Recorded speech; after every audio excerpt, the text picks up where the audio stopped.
ఇప్పుడు గౌడ సామాజికం అనేది ఒక వర్గం కాదు, బీసీల్లో ఒక వర్గం. బీసీ ఆమరణ నిరాహార దీక్ష జరుగుతున్నది.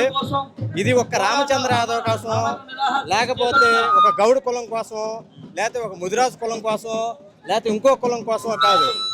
యావత్ రాష్ట్రంలో ఉన్నటువంటి బీసీ కులాల కోసం జరుగుతున్నటువంటి ఒక ఉద్యమం. ఇందులో ఒక గౌడ సామాజిక వర్గంగా గౌడులకు కూడా అన్ని రాష్ట్ర ప్రభుత్వాలు, అంటే గత ప్రభుత్వం అవ్వచ్చు, ప్రస్తుత ప్రభుత్వం అవ్వచ్చు, గౌడుల్ని ఒక ఓటు బ్యాంకు రాజకీయంగానే ఒక కవచంలాగా వాడుకుంటూ అధికారంలోకి వచ్చిన తర్వాత మీకు అది ఇస్తాం ఇది ఇస్తాం అని చెప్పి అధికారం వచ్చిన తర్వాత ఈ మోకు తీసి మేము ఇంట్లో పెట్టినట్టుగా మా గౌడ జాతిని కూడా ఇంట్లో పెడుతున్నారు. మీరు ఒకసారి మీడియా ప్రతినిధిని ఒకసారి ఈ విషయాన్ని మీరు గమనించాలి. అధికారంలోకి వచ్చిన తర్వాత గౌరవ ముఖ్యమంత్రి వర్యులు నారా చంద్రబాబు నాయుడు గారు, అలాగే డిప్యూటీ సీఎం పవన్ కళ్యాణ్ గారు మా గౌడ సామాజిక వర్గానికి చెందినటువంటి గౌడులకి మద్యం దుకాణాల్లో 10% రాయితీ కల్పిస్తానని చెప్పి ఇచ్చిన మాట వాస్తవా కాదా? బహిరంగంగా మీడియాపూర్వకంగా మరి పార్టీలో ఉన్నటువంటి విధానాల్లో 10% రాయితీ కల్పిస్తానని చెప్పి గౌడులకు ఇచ్చిన మాట వాస్తవే కదా? మరి ఈ 10% రాయితీ కల్పించినటువంటి మద్యం దుకాణాల్లో ఎంతమంది బీసీ గౌడులు ఉన్నారు? ఈ గౌడుల్ని ఆ మద్యం దుకాణాలకి టెండర్ వేసినటువంటి గౌడుల్ని మరి ఉన్నటువంటి ఉన్నత వర్గ సామాజిక వర్గాలు, అధికార పక్ష నేతలు బెదిరించి మద్యం దుకాణాలు బలవంతంగా లాక్కున్న పరిస్థితి కాదా? ఇది మా పొట్ట కొట్టడం కాదా? ఇది మా కూడు లాగడం కాదా?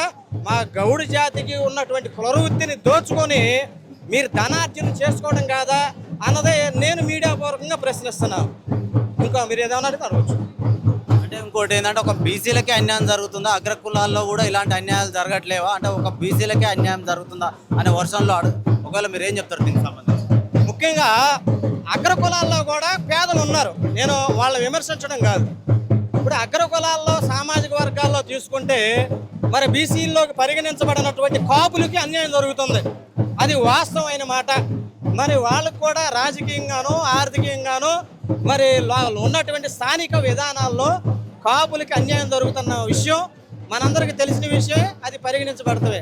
మరి కాపుల్లో నుంచి ఒక మాస్ లీడరు పవన్ కళ్యాణ్ గారు అధికారం కోసం అధికారంలోకి వచ్చారు.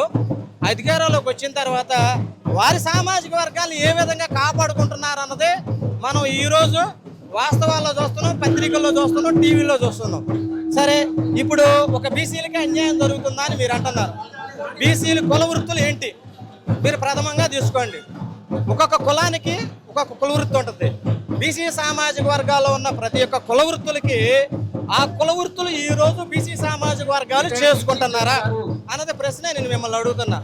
కమ్మరి కొండలు, మరి కంసాలి, మరి పద్మశాలి, మరి అట్లాగే మరి యాదవ్ సోదరులు ఉన్నటువంటి 139 బీసీ కులాల కుల వృత్తుల్ని కార్పొరేట్ సంస్థలుగా మార్చి దోర్చుకుంటుంది అధికార పక్షకు సంబంధించినటువంటి కొన్ని ఆధిపత్యాలు కాదా అని నేను మిమ్మల్ని ప్రశ్నిస్తున్నాను.